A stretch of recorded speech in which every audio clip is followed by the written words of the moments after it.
So, how do you start one of these food forest permaculture thingies? That's what this video is about. It's going to be a tour of our site, focusing on bed establishment techniques and how we establish each part of our garden. If you've watched many of my videos, you know that I really focus on the system of establishing guilds and plantings one at a time, then moving on to the next.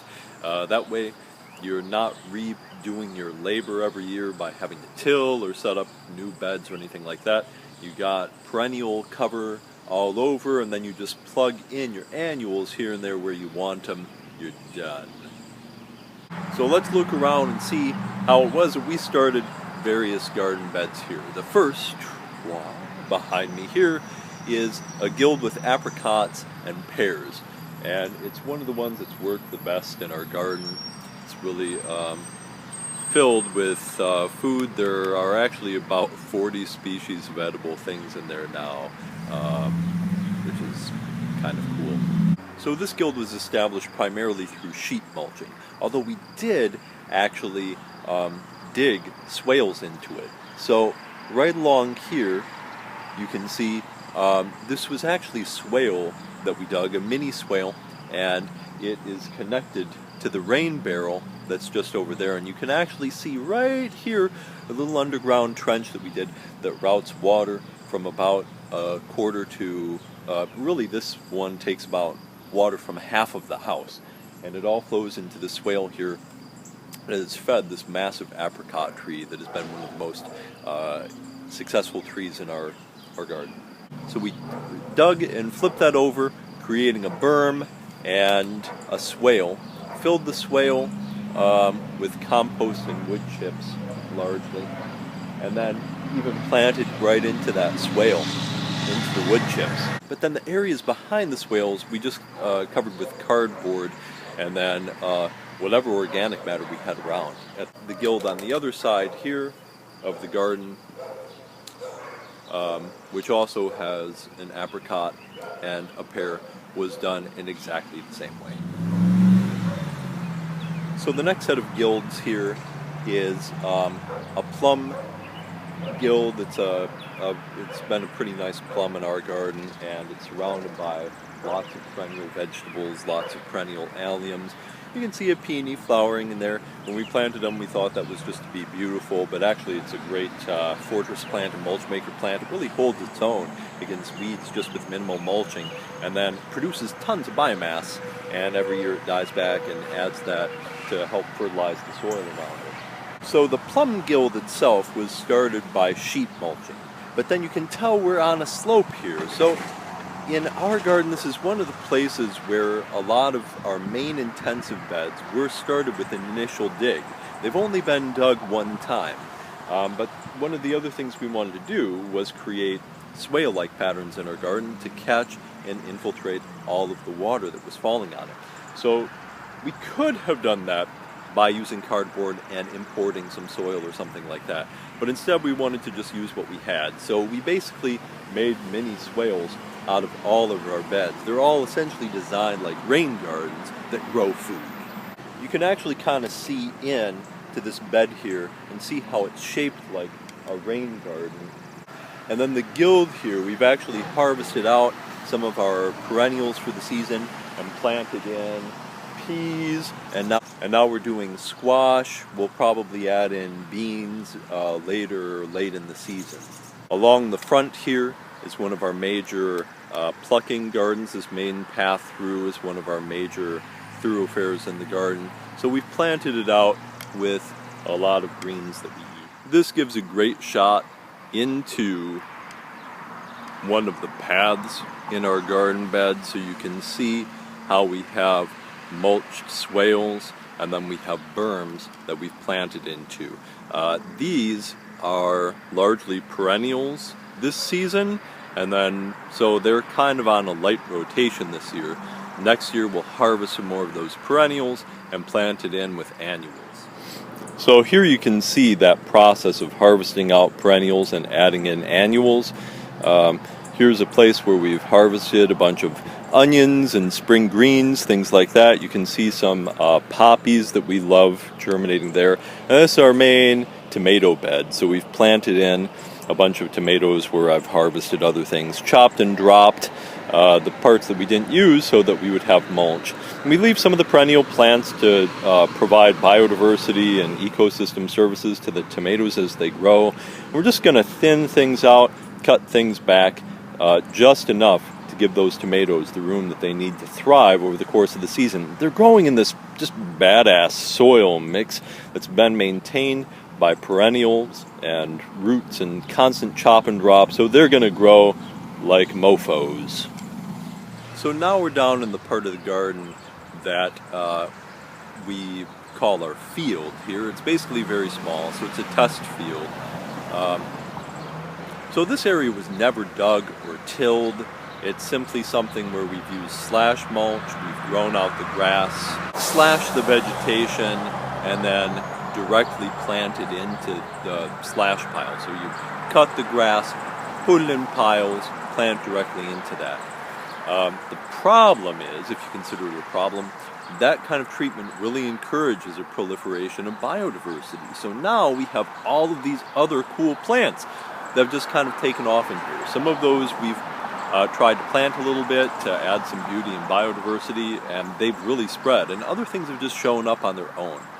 So now the problem is that I can't just, or I don't want to just cut it all and plant into it, because I have all this other cool stuff. There's going to be maybe, 30, 40, 50 commercial-sized garlic bulbs that were never planted into here other than just casting garlic bulbils.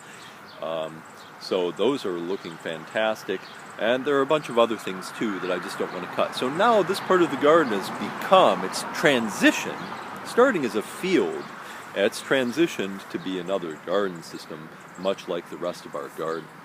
So from down here you can see all of our main garden. You can see the fields here where we've been slash mulching and planting in our corn, beans, and squash. You can see the rest of the garden behind that. But what I really want to point out here is the hedgerow that surrounds our whole garden.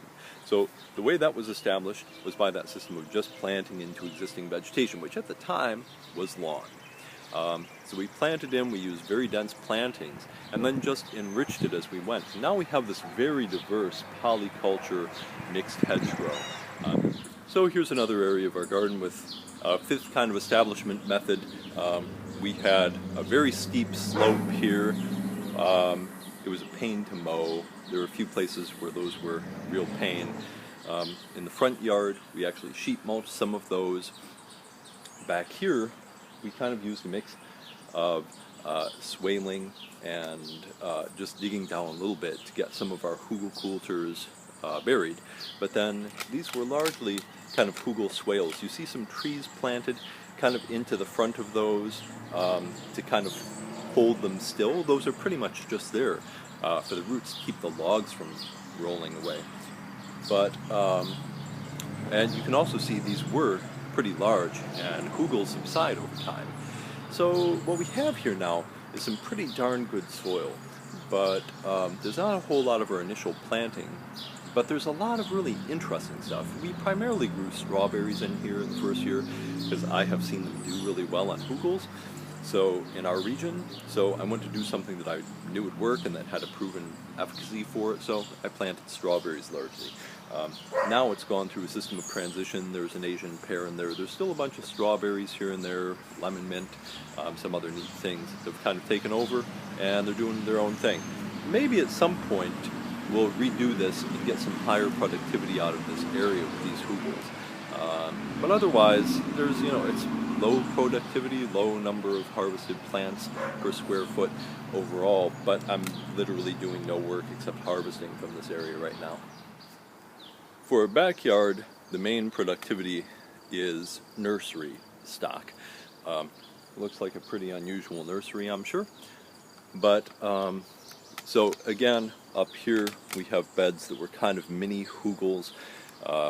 They were dug in.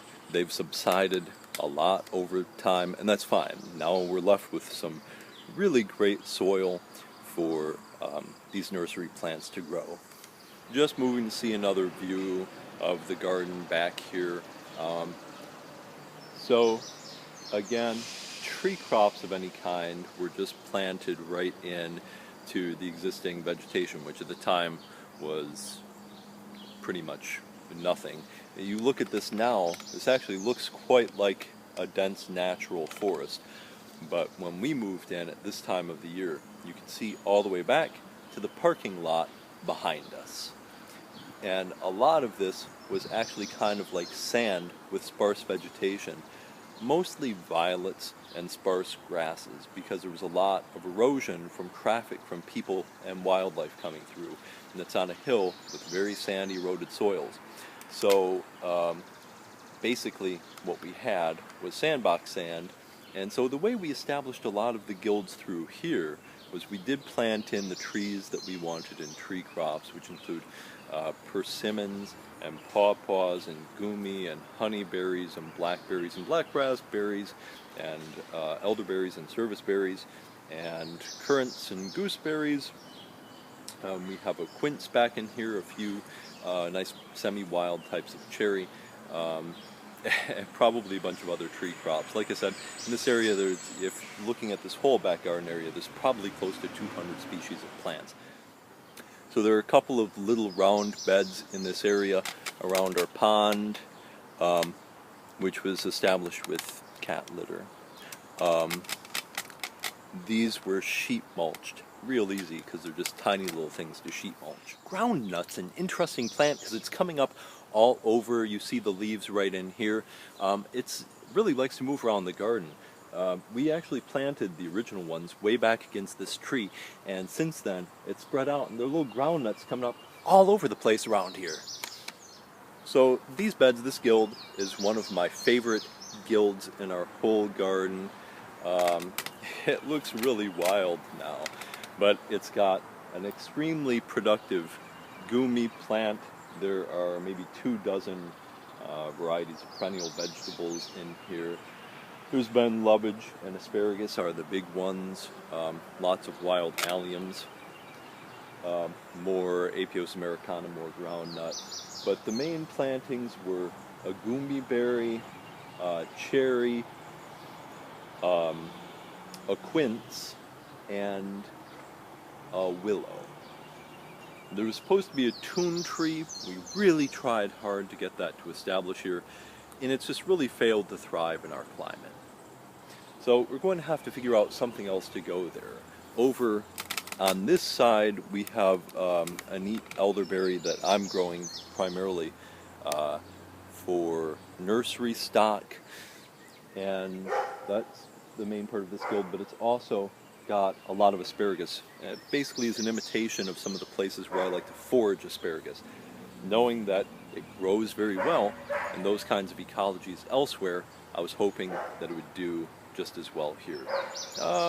It's a little bit lower yielding than some of the places I like to forage, so I didn't quite get something right, but it's pretty close, and it has provided a bunch of asparagus every year without any additional maintenance.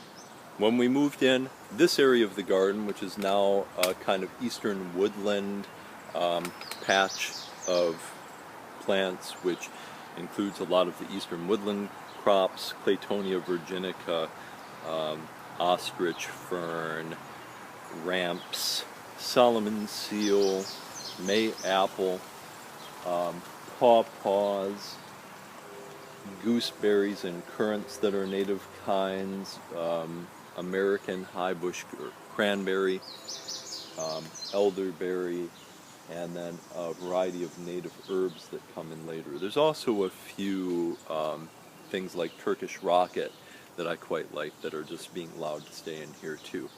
So this area was primarily dominated by a mix of sand, herbaceous weeds like motherwort, which I call it a weed, we actually let it grow here and use. And this is another area where we primarily planted right into the existing soil and then used spot mulching. In places where there were weeds that were really bad or we wanted to plant something, we'd mulch a small area, plant a plant, and that's it. So this was just a pastiche, a patchwork of different techniques, all in just one garden area. Anyway, done with the tour, done blathering on. Get an idea of how we've set things up here, one guild at a time, get it right.